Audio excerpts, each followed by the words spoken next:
사람 살아가면서 내가 누군가 이런 자신에 대해서 올바로 아는 것이 중요합니다. 내가 누구인가를 아는 것에서 살아가는 태도와 자세가 나오게 됩니다.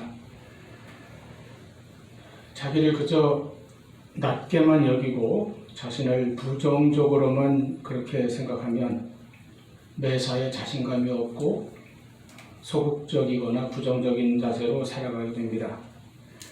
반대로 자신을 자꾸 높이기만 하는 사람은 자만심에 빠지고 오만한 태도가 몸에 배게 되고 그런 말만 자꾸 하게 되고 독선적인 사람이 되기 쉽습니다. 그런데 여기서 중요한 것은 내가 누구인가 라고 하는 이 근본적인 중요한 질문에 대한 대답을 과연 정확하게 할 수 있는 사람이 누구냐고 하는 것입니다. 자기 자신에 대한 질문이지만 사실 자기가 이 대답을 잘 할 수 있는 사람이 없습니다.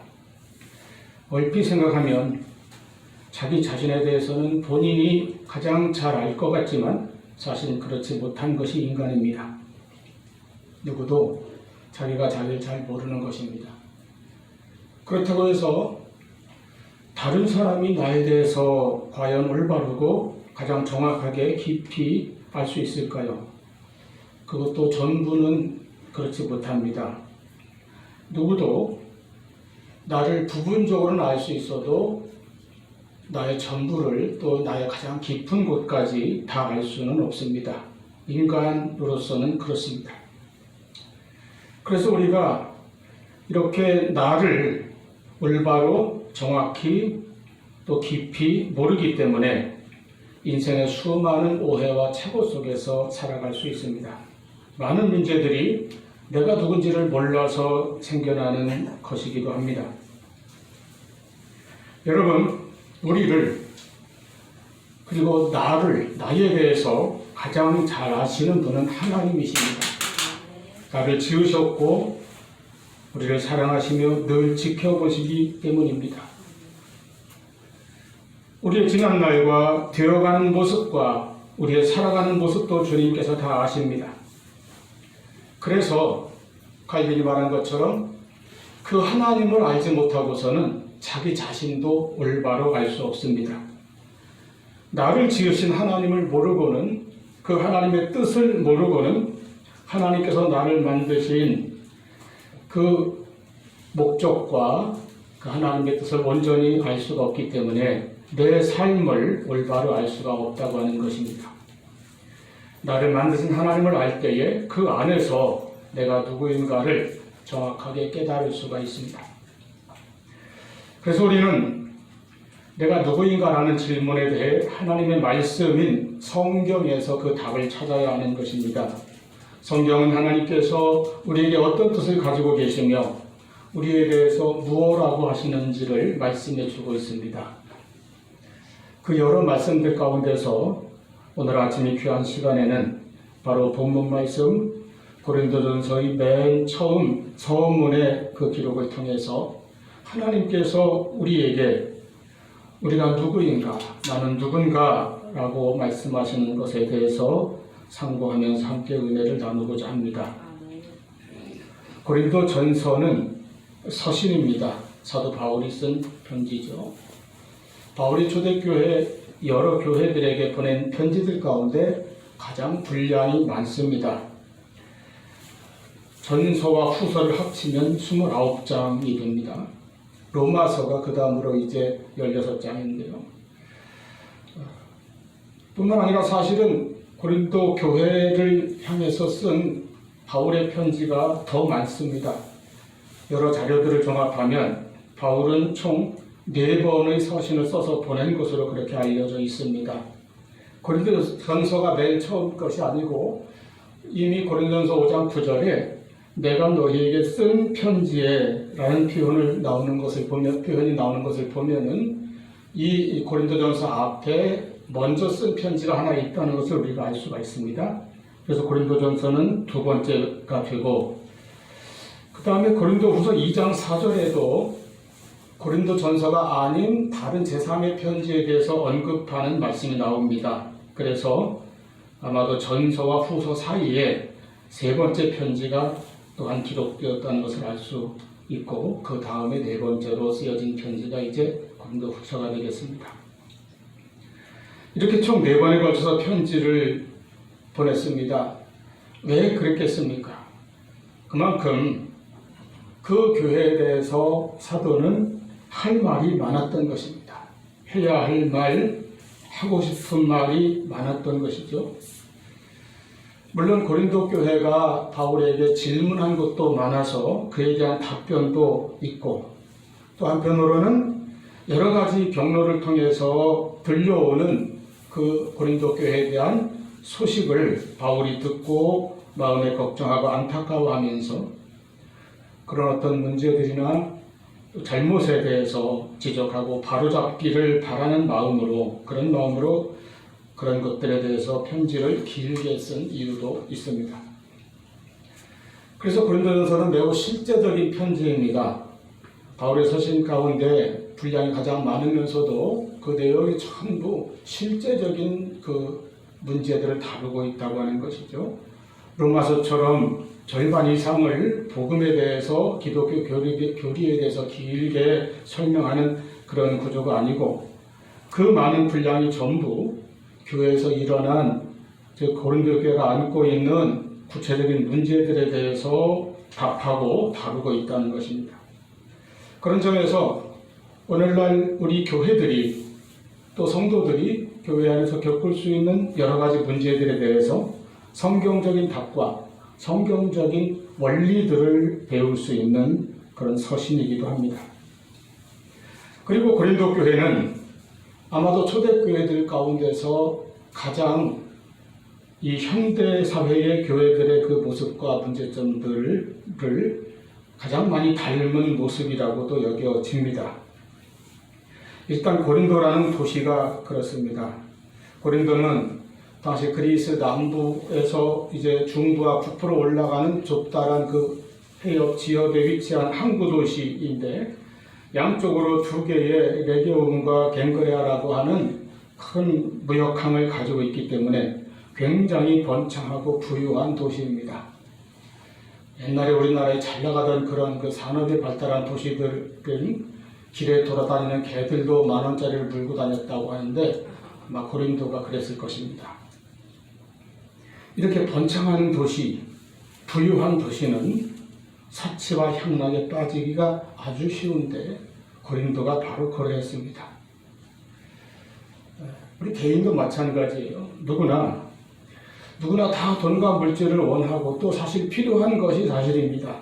그러나 지나친 부는, 풍요로운 부는 사치와 향락, 또 나아가서 타락으로 우리를 끌고 갈 위험이 상당히 높은 것입니다.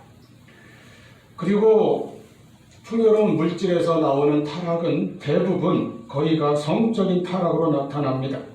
고린도에도 역시 똑같은 현상이 나타났습니다. 고린도의 언덕 위에 커다랗게 세워진 그 사랑의 여신 아프로디테의 신전에는 1000여 명에 달하는 여사제들이 있었는데 사실은 매춘부를 겸하고 있었다고 하는 것입니다. 또한 아폴로 신전은 당시 성적 타락에 극을 달한다고 할 수 있는 동성애의 중심지가 되어 있었습니다. 그래서 고린도시 전체가 음란으로 물들어 있다시피 하여서 오죽하면 그 당시 이 표현으로 고린도인처럼 행동한다는 그런 그 관용적인 말이 음란한 행위를 한다는 뜻으로 사용될 정도였다고 하죠. 성매매를 한다든가 동성애를 한다든가 이런 성적인 범죄들, 타락하고 음란한 짓들을 한다는 그런 뜻으로 사용되었다는 것입니다. 어쩌면 고린도는 현대사회를 가장 많이 닮은 모습을 보여주고 있다고 할 수 있습니다. 그러나 이와 같이 타락하고 음란한 도시에도 하나님의 은혜가 임하였습니다. 사도 바울은 AD 50년경 2차 전도 여행 중에 아테네 다음으로 고린도에 이르게 됩니다. 사도행전 18장 11절 기록에 의하면 1년 6개월을 이곳에 머무르며, 이것은 바울의 전도 여행 가운데 에베소 다음으로 가장 긴 그 기간이기도 합니다. 이 기간 동안 복음을 전하고 하나님의 말씀을 가르쳤습니다. 그렇게 해서 세워진 교회가 고린도 교회입니다. 또 후에는 아볼로라고 하는 알렉산드리아 출신의 아주 탁월한 성경 교사가 와서 그들을 하나님의 말씀으로 또 잘 양육하였습니다. 고린도전서 3장 6절에 바울이 말하기를 나는 심었고 아볼로는 물을 주었으되 하는 표현이 그런 것을 가리키고 있는 것이죠. 본문 5절 6절에 보면은 너희가 모든 언변과 지식에 풍족하고 그리스도의 증거가 너희 중에 견고하게 되었다고 바울은 칭찬합니다. 뿐만 아니라 고린도 교회는 당시 여러 교회들 가운데 이 성령의 역사와 특히 성령의 각양 은사가 많이 부어진 교회였습니다. 많은 은사가 임하였습니다. 그래서 은사 받은 이 교인들이 많았다고 하는 것이죠. 오늘 본문 7절에도 보니까 너희가 모든 은사에 부족함이 없다고 그렇게 바울이 말하고 있습니다. 고린도전서 12장부터 14장까지는 신약 성경 가운데서 성령의 은사에 대한 말씀이 가장 많이 기록되어 있는 그 이유도 바로 거기에서 나옵니다. 이렇게 양적으로 질적으로 잘 부흥하고 성장하던 고린도 교회였는데 이 교회에도 사탄의 방해와 시험이 계속해서 찾아왔습니다. 거짓 교사들이 와서 사도 바울을 비방하고 신자들의 신앙을 미혹하는가 하면 교회 안에는 신자들 간에 심각한 파벌이 생겨나서 나는 무슨 파다 갈갈이 찢어지고 분열되고 서로 갈등하는 대립하는 모습도 보입니다. 교회 안에 분열이 일어난 아주 대표적인 사례로 우리가 늘 고린도 교회를 생각하는 것이 그것 때문입니다. 또 고린도 사회에 타락한 그 세속적인 물결이 교회 안으로도 침투해 들어와서 여러 가지 문제를 일으켰습니다. 교회 안에서조차 부자와 가난한 자의 차별이 공공연히 나타나고 부자들은 자기들끼리만 어울리고 가난한 자들에게는 관심도 두지 않습니다. 그런가 하면 신앙생활에서 방종하는 사람들도 생겨나고 심지어 그리스도인으로서 음행을 저지르는 사람도 있고 그리고 그런 사람의 그 죄에 대해서 교회가 제대로 권면하거나 책망하거나 치리하지 못하고 묵인하는 그런 모습도 드러났습니다. 우상에 바친 음식을 먹는 문제로도 서로 비방하고 갈라지고 성령의 은사에 대해서도 많은 혼란이 발생했습니다. 은사를 많이 받았으나 그 은사를 인간적인 자랑거리로 여기고 남용하거나 성령의 은사를 가지고 허영심에 빠지거나 무질서한 모습으로 교회를 어지럽히는 것들이 나타나게 된 것입니다. 자, 이 정도가 되었으면 여러분 어떻겠습니까? 정말 계시록의 라오디게아 교회나 사대교회처럼 주님의 책망만을 받아야 되지 않을까 하고 생각할 수 있습니다. 내가 너를 토하여 내치겠다든가 금촛대를 내게서 옮겨버리겠다든가 하는 엄중한 그런 경고와 책망의 말씀이 있어야 할 교회 같습니다. 이렇게 제가 잠깐 먼저 이 고린도 교회의 문제들을 쭉 열거한 것은 이 교회를 비방하기 위해서가 아닙니다. 사실은 오늘날 이 사회에서 우리 한국의 교회들에도 많은 문제와 잘못된 모습들이 드러나고 있는 그 현실이 이 고린도 교회를 통해서도 우리가 좀 투영해 볼 수 있는 그런 현실이기 때문입니다. 어떨 땐 정말 뉴스에 교회나 목회자에 관련된 부정적인 그 뉴스가 쏟아져 나오면 정말 가슴이 철렁하거나 아주 답답해지고 참 별별 뉴스가 다 나오니까요. 성도들 보기도 민망하고 부끄럽고 뭐 어떻게 할 수가 없을 정도. 특히 지난 1, 2년 코로나 관련해서 교회가 또 온갖 사회의 비방과 공격을 받고 그런 시기도 우리가 겪었습니다만은 정말 그럴 때는 목사로서 아주 우울증에 걸릴 정도로 그런 많은 뉴스들을 우리가 접한 적이 있습니다. 그래서 고린도전서를 읽고 공부하면서 이 고린도 교회를 생각하면 자꾸 오늘날의 한국 교회가 이렇게 겹쳐서 보일 때가 있다는 것이죠. 그런데 이런 교회를 향해서 그리고 이런 그 교인들을 향해서 하나님께서 무엇라고 하셨고 어떻게 그들을 부르시고 어떻게 대하셨는가 하는 것을 우리가 잠깐 생각해 봅니다. 2절에 보면은 바울은 이렇게 말합니다. 고린도에 있는 하나님의 교회 그리고 곧 그리스도 예수 안에서 거룩하여지고 성도라 부르심을 받은 자들과 또 각처에서 우리의 주 곧 그들과 우리의 주 되신 예수 그리스도의 이름을 부르는 모든 자들에게 이렇게 그들을 향해서 부르고 있습니다. 여러분 그렇게 문제가 많은 교회인데 여전히 고린도에 있는 하나님의 교회라고 하십니다.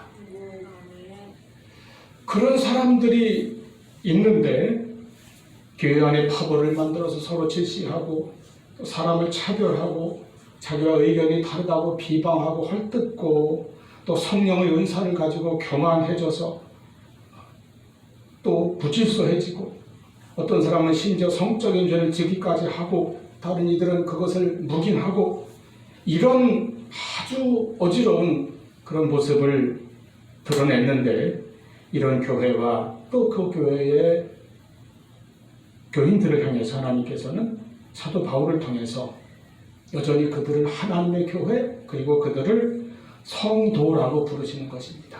성도. 이것이 하나님께서 우리를 보시는 관점입니다. 내가 누구인가 하는 질문 앞에 하나님은 나를 어떻게 보시는가? 하나님은 나를 누구라고 하시는가? 하나님은 우리를 뭐라고 부르십니까? 성도라고 부르시는 겁니다. 거룩한 백성이라는 뜻입니다. 또 그 안에는 하나님의 택한 백성이라는 뜻이 담겨 있습니다. 너는 나의 택한 자녀요, 나의 백성이다. 나의 사람들이다. 성도란 뜻 안에 그런 의미가 있습니다. 우리가 누구입니까? 우리는 하나님의 자녀입니다. 우리는 성도입니다.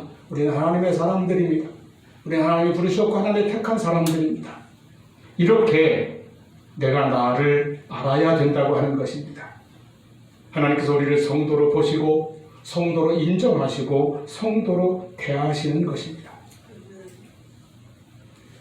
내가 누구인가? 내가 나를 아는 것을 우리는 하나님의 말씀에서 찾기를 원하는데 하나님은 지금도 우리를 하나님의 사람으로 하나님의 택하신 백성으로 그렇게 보신다는 것입니다. 여러분 우리 한 사람 한 사람이 저나 여러분이나 한 사람 한 사람이 하나님의 부르심을 받은 성도 하나님의 백성이요 하나님의 자녀인 것을 다시 한번 마음에 깊이 확신할 수 있기를 바랍니다. 우리는 이 관점에서 나를 볼 수 있어야 하고 그렇게 나 자신이 누구인가를 알아야 합니다. 계속 강조하지만 여러분 우리는 하나님의 자녀 즉 성도입니다. 하나님께서 우리를 부르셨고 우리를 그렇게 대하십니다. 우리가 사실 성도라는 그 단어를 생각하면 거룩한 백성, 거룩한 무리라는 뜻이기 때문에 내 어떤 인격이나 행실이 모든 생활이 거룩하고 흠이 없어야 된다는 생각을 먼저 합니다. 그런 생각 가운데 나를 돌아보면 과연 나는 성도다운가, 성도답게 살고 있는가, 성도로서 흠이 없는가 하는 문제를 생각해 볼 적에 자신이 없지요. 내가 나를 봐도 거룩한 게 별로 없습니다. 세상 사람과 특별히 다를 것도 없이 삽니다. 그런데 어떻게 내가 성도라고 할 수 있을까 하는 생각이 들 정도입니다. 여기서 우리가 성도의 뜻과 그 기준을 잘 먼저 이해하고 정리해야 됩니다. 여러분 성도가 되는 것은 나의 깨끗한 행실이나 어떤 도덕적인 윤리적인 삶에서 완전해질 때에 내가 성도가 되는 것이 아닙니다. 그런 것은 성도가 된 다음에 뒤따라오는 것이지 그것이 성도가 되는 자격이나 조건은 아니라는 것입니다. 성도는 그 이전에 나의 소속과 신분의 문제입니다. 내가 성도답게 사는 것 이전에 먼저 성도가 되었느냐 하는 것이 중요하다는 것이죠. 군인들이 귀에 못이 박히도록 듣는 말이 있습니다. 군인답게 행동하라. 그런데 군인답게 행동하려면 어떻게 해야 됩니까? 먼저 입대해야 됩니다. 군인이 되어야 군인답게 행동할 수가 있어요. 먼저 입학을 해야 그 학교의 학생답게 살아갈 수가 있습니다.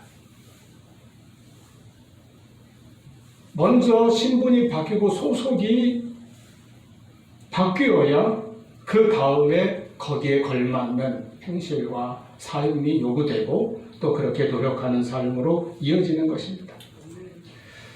여러분, 소속과 신분은 어떤 것입니까?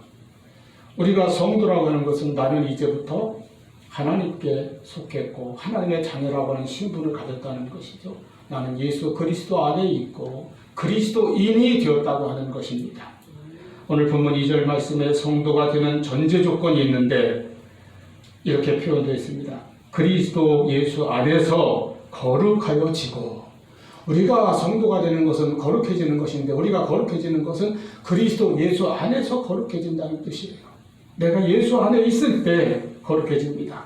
예수 안에 있는 것이 성도가 되는 조건이라는 것입니다. 내가 예수 그리스도 안에 있다는 것은 또 무슨 말입니까? 그것은 예수님이 나를 위해서 죽으셨다. 예수님이 나의 모든 죄를 대신해서 십자가에서 죽으셨다는 것을 내가 믿고 그 십자가와 부활의 복음을 붙들고 예수님 안에 들어가는 것, 예수님을 영접함으로 내가 예수 안에 거하는 것, 이것이 예수 안에 있는 사람이고 이런 사람이 바로 성도가 된다는 것입니다. 행실이 완벽해서 도덕적으로 흠이 없어서 자기 어떤 노력으로 공로로 행위로 그런 애쓰는 수고로 성도가 되는 것이 아닙니다. 성도는 예수 안에 있는 사람이 성도입니다. 내가 예수 안에 있으면 지금은 좀 부족하고 흠이 있을 수도 있죠. 부족하고 연약해서 때로는 넘어지고 실패하고 허물투성이고 어떨 땐 부끄러운 모습을 드러내기도 하고 그럴 때도 있습니다. 그런데 여전히 하나님께서는 우리를 한번 부르셨기 때문에 성도라 인정하시고 성도라고 불러주신다는 것입니다. 이렇게 우리를 예수 안에 있는 성도로 하나님의 사람으로 만드시기 위해서 첫째로 하나님께서는 우리 한 사람 한 사람을 바로 저와 여러분을 하나님께서 부르셨다는 것입니다.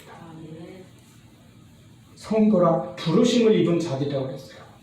내가 애써서 노력해서 수고해서 성도의 그 어떤 반열에 올라선 것이 아니, 길을 쓰고 올라가서 거기에 기어이 내가 도착한 것이 아니라 하나님께서 나를 부르셨다는 겁니다. 여러분은 하나님께서 여러분을 부르셨다는 것을 아십니까? 그렇게 분명히 믿고 있습니까? 그것을 먼저 알고 그것을 분명히 마음속에 확신을 가져야 됩니다. 이 믿음에 대해서 확신을 가지시기를 바랍니다. 하나님께서 부르셨기에 오늘도 이 자리에 우리가 이렇게 나올 수 있게 된 것입니다. 하나님께서는 처음에 고린도에 바울이 도착했을 때는 아마 여러 가지 이유로 두려워하고 주저하는 마음으로 그냥 숙소에 가만히 박혀 있었던 것 같아요. 그때 그런 바울에게 사도행전 18장 9절 말씀을 보면은 환상 가운데 말씀하시되 두려워하지 말며 침묵하지 말고 말하라 하시면서 10절에 이 성중에 내 백성이 많음이라.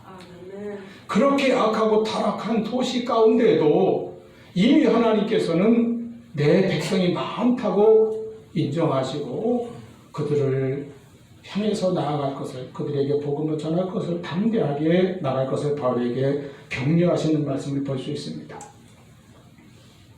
이미 하나님의 백성들이 있었다. 그들이 성도입니다. 이미 하나님께서 우리를 부르셨습니다. 그래서 우리가 하나님의 사람이고 하나님의 택한 백성입니다. 세상에서 말하는 훌륭한 도덕적인 사람, 윤리적으로 흠이 없는 사람이라고 성도가 되는 것이 아니라 내가 성도가 되는 것은 하나님의 부르심이 먼저 있었습니다. 그리고 바로 예수 그리스도의 은혜가 있었습니다. 나를 위해서 예수님께서 십자가에 못 박혀 죽으신, 예수님께서 자기 생명을 내어주신 그 은혜가 있었다고 하는 것입니다. 그래서 우리가 성도가 될 수 있었던 것입니다. 뿐만 아니라 그 십자가와 부활의 사건을 믿고 그 복음을 나의 것으로 받아들이도록 역사하시는 성령의 감동이 또한 있었습니다. 예수를 주로 믿고 고백하게 하고 그 이름을 부르게 하시는 성령의 역사와 감동이 있었습니다. 그 같은 은혜로 오늘 우리가 이 자리에 하나님의 성도로 있는 것입니다. 두 번째로, 그 다음에는 우리에게 이제 성도로 살아갈 수 있는, 성도답게 살 수 있는 필요한 은사와 능력을 주십니다. 고린도 교인들에게도 하나님께서는 놀라운 은사와 능력을 많이 부어주셨습니다. 아까 읽어드린 대로 7절에 너희가 모든 은사에 부족함이 없이 우리 주 예수 그리스도의 나타나심을 기다린다고 했습니다. 하나님께서는 이렇게 하나님이 부르셨고 그 하나님의 부르심을 받아서 이제 예수 그리스도 안에 있는 성도들에게, 즉 우리들에게 성령의 은사와 선물을 부어주십니다. 우리는 그것을 사모해야 되고 많이 받아야 합니다. 또한 우리가 이 세상에서 그리스도인으로서 하나님의 자녀로서 살아갈 수 있도록 지혜도 주시고 능력도 주십니다. 특히 하나님께서 어떤 사명을 맡겨주시고 어떤 일을 맡겨주실 때는 반드시 그 일을 감당할 만한 능력도 함께 주시는 것입니다.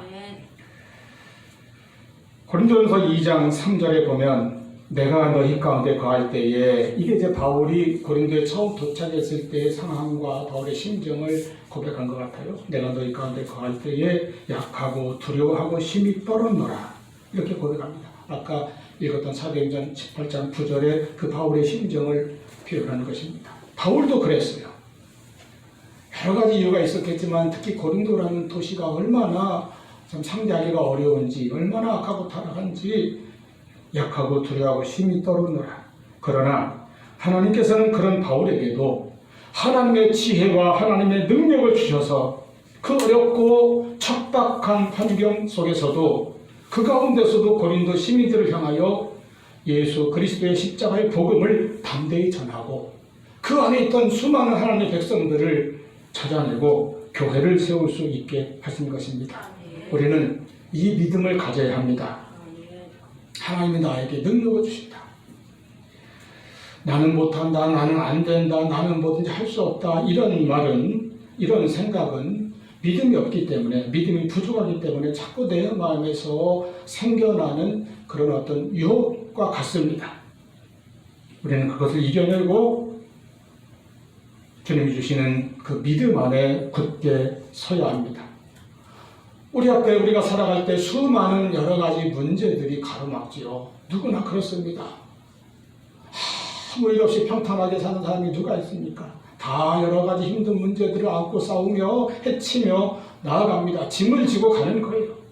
그럴 때에 그 문제만 생각하지 말고 우리는 도와주시고 능력 주시는 하나님을 생각하시기를 바랍니다.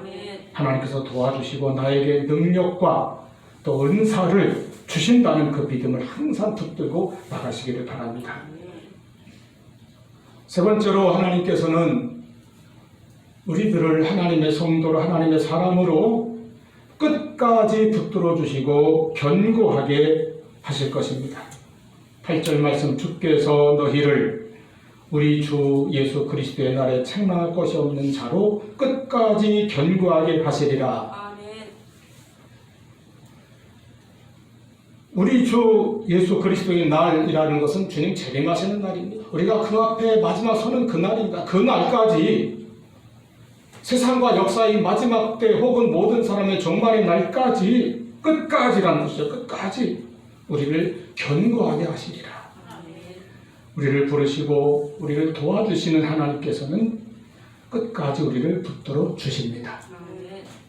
설령 중간에 어떨 땐 내 모습이 약하고 부족한 것 투성일 때가 있고 성도답지 못하게 살 때가 얼마나 우리가 많습니까? 그렇다 할지라도 하나님이 우리를 한번 부르셨으면 그 부르심 안에는 소망이 있고 우리를 부르신 하나님의 뜻과 끝까지 내가 함께 하겠다고 하는 그 하나님의 의지가, 하나님의 응답이 항상 담겨 있는 것입니다. 나를 성도로 부르셨기에 나를 성도로 만들어 가신다는 것입니다. 우리 인간은 변덕이 심해서 한다고 했다가 안 하기도 하고 또는 하다가 중간에 그만두기도 합니다. 또는 하려고 해도 능력이 부족해서 연약해서 잘 되지 못할 때도 많이 있습니다. 그러나 하나님은 그렇지 않습니다. 하나님은 하신다고 하면 절대로 변치 아니하시고 끝까지 이루어 가십니다. 또 그런 능력도 하나님은 갖고 계신 전능하신 하나님이십니다. 우리를 하나님께서 택하시고 부르셨기 때문에 끝까지 우리를 붙드시고 우리를 견고하게 만들어 가시는 것입니다. 이런 하나님의 계획과 하나님의 섭리는 결코 변하지도 않고 실패하지도 않을 것입니다. 여러분, 하나님은 우리를 하나님의 사람으로 택하셨습니다. 이것이 우리의 과거입니다.